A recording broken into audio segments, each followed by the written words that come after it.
Okay, a few paradigms of cognitive psychology. What they mean by paradigms are sort of ways of thinking or traditional schools of thought, if you will. For example, the information processing approach.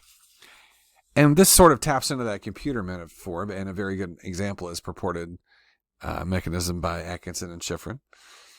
Now, there are some spin-offs of this, but there are just countless things that are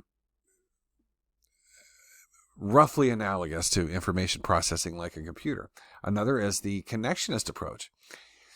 Basically, what these scientists try to do with great specificity, and this is what my dissertation tapped into, is that you model purported processes in the brain that are neural, that are biological, that involve intent and concept. And these circles and nodes and whatnot are depicted to represent neurons, and that's the way they're drawn. This is from a paper, 1990, I want to say, that depicted how the Stroop effect works.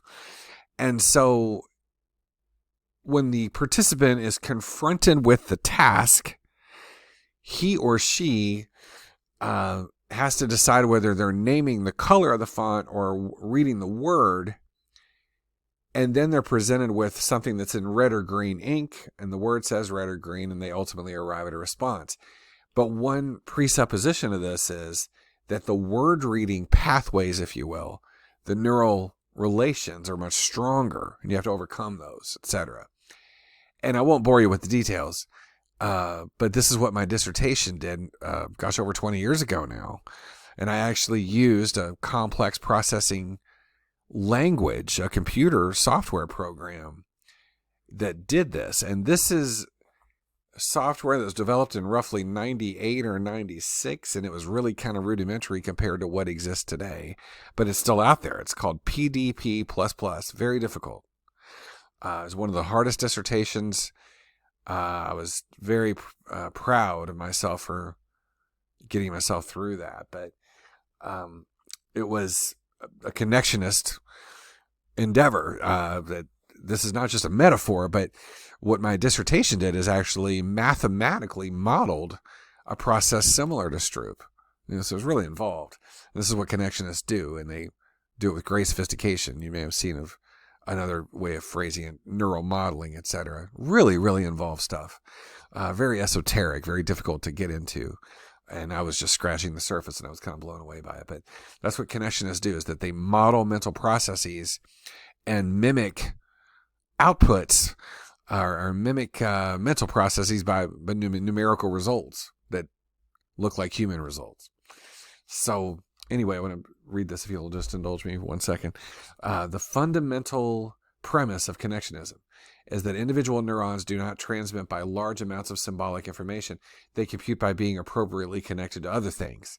This is in sharp contrast to the conventional computer model, where everything is sort of originating from one source. So another thing you may hear instead of connectionist is parallel distributed processing. So all of your information about George Washington, or that there are 9 innings in a baseball game, or whatever you may know about your favorite musician or what have you, is distributed over a good number of neurons. And when that concept is activated, all of those things rise to the forefront. And that's the spirit of the connectionist approach. So couple last things. The evolutionary approach. Humans have a special competence by heritage.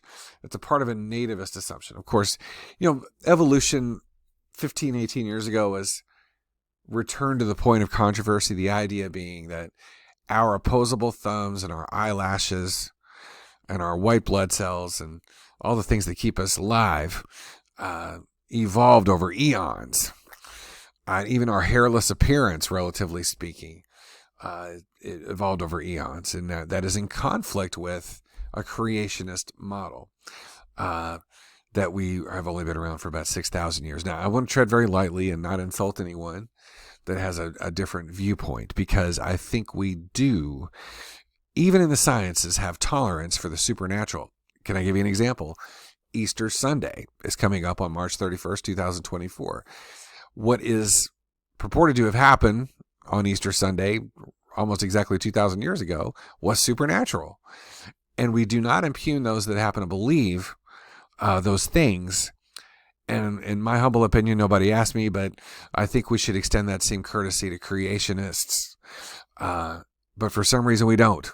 We respect Christianity in the New Testament sense with respect to the life of Jesus, and we tend to impugn those that are creationists. Now, personally, I don't believe in the idea of creation. However, I'm polite about it. I do believe that the evolution of our physical person over the eons is the correct interpretation. But I certainly am not acid about people with other views, including the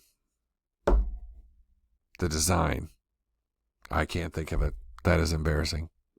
Don't be this age. What is it? I can't think of it. Intelligent design, where there was some input from the ether on involving our constitution. But an evolutionary approach basically says that we were born or have evolved to have certain dispositions. Can I give you an example?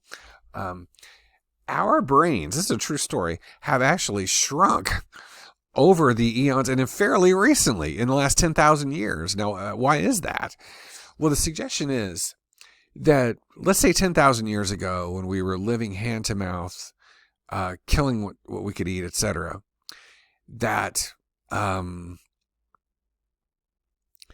it was important for us to have very advanced senses and a lot of upper body strength. And over the eons, that became less important. We started to live together and lived on our wits more. Therefore, the frontal lobe emphasis became more paramount, and sensory sophistication faded. And therefore, some areas of the brain shrank, and also others grew, like the frontal lobe. Astonishingly, it is thought to be the case that Homo sapiens dating back a few thousand years were much stronger than we are today.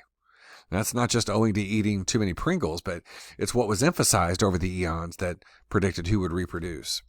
So I'm a big fan of evolutionary theory. I mean, I believe in it. And again, I want to be careful, but I'm sensitive to contrary arguments, and I'm sensitive to organized religion. I really, I don't believe a lot of what others think, but I never scoff at it. But I would say conservatively, on the other hand, that it is the default scientific opinion that evolution is the true state of affairs, and I happen to endorse that. The ecological approach in embodied cognition, connection to personal experience aids in problem solving. Your text has an interesting anecdote about counting seashells versus counting apples. And here's an example. So there's only about 3 or 4 apples at home, and I have 4 kids. So you figure out at least 2 apiece in the next 3 days. These are the kind of things I have to resupply. I only have a certain amount of storage in the fridge, so I can't load it up totally. Now that I'm home in the summertime, this is a good snack food.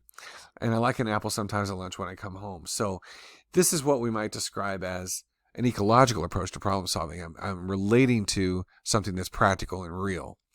And then there's finally embodied cognition. There's a growing commitment to the idea that the mind must be understood in the context of its relationship to a physical body that interacts with the world. So it's argued that we have evolved from creatures whose neural resources were devoted primarily to perceptual and motor processing. And that's true. That's the case with a dog. We love dogs, cute as they can be, but their noses are 50 or 100 times more sophisticated than ours because that is more relevant to their survival. Whereas our sensory input is needed, but not to that level, and we've emphasized other things. And we've become human based on our frontal lobe capacity to reason and things like that.